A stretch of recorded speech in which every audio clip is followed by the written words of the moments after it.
You know what's crazy that I noticed this year? The second August was over, the second September began, people started hyping up for Halloween. I mean, I love Halloween as much as the next guy, but at least wait till, like, the end of September, like now.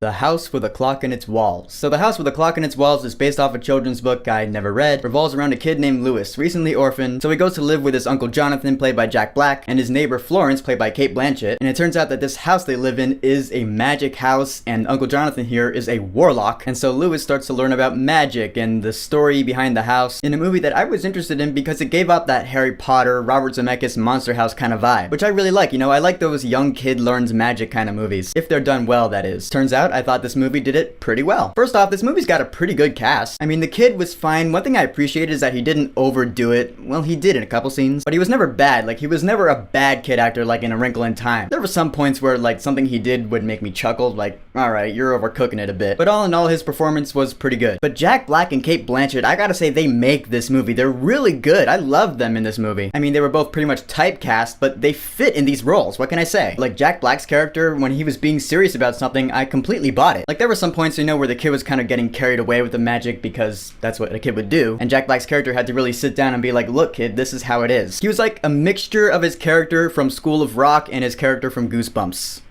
if I had to summarize it like that. That's one way to put it. I felt like all he was missing was his voice of the demon from his Tenacious D song tribute. Play me the best song in the world, or I'll eat your souls. That would have been too over the top. Cate Blanchett in this movie is funny. Whenever I see her, I instantly think Galadriel. That's just never gonna change with me. So when she gets cast in these magic type roles like Hela in Thor Ragnarok or Florence in this movie, I always think to myself, how are they gonna make this character a magic character without being like Galadriel? In this movie, they decided to make her more like Mary Poppins instead. You give me a stern, middle-aged woman with an umbrella, I'm gonna think Mary Poppins. But she pulled it off. If I had to name like the best actor in this movie, I would say Cate Blanchett. But aside from those two big name actors, you also have some other good talent in here. You got Kyle MacLachlan, who I loved in Agents of S.H.I.E.L.D. and How I Met Your Mother, and Renee Elise Goldsberry, Angelica Schuyler herself. I'm not gonna tell you who they play because that is kind of spoiler territory, but I thought they were both really good. Now the thing about this movie is that I don't know if it's trying to go for a franchise or not, but I kind of hope it's not, so this movie can kind of remain just a fun movie on its own, because yes, I did think this movie was a lot of fun. It is exactly what I thought it would be, you know, that Harry Potter, Robert Zemeckis Monster House kind of adventure. In that it was really nothing more than that. It didn't excel at anything really. It didn't blow my mind or give me anything unexpected. It was exactly what I thought it would be, which is fine, you know. I'm not expecting every movie I see to be Lawrence of Arabia, and at least this movie was good at what it was doing. Some of the visual effects could have been cleaned up a lot, actually. But again, you know, this being a movie for kids, I'm sure that's the last thing on these filmmakers' mind is, oh, we have to impress the kids. We have to make Marvel level of special effects. We gotta make them look really good.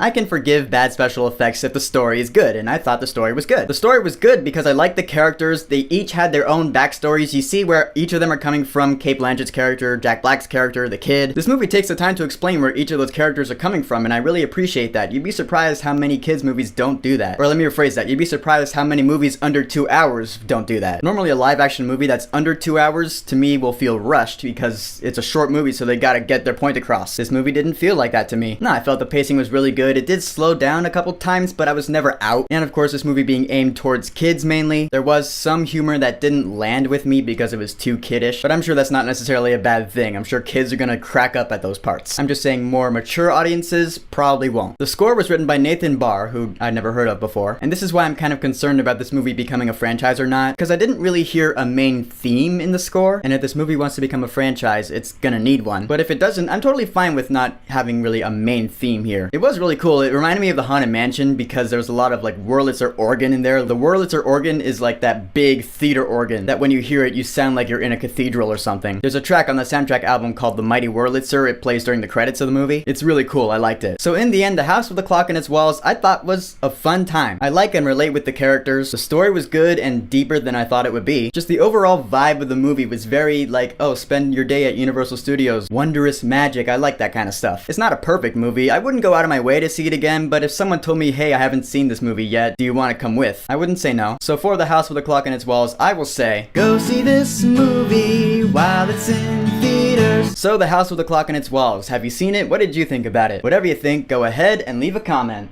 And don't forget to subscribe.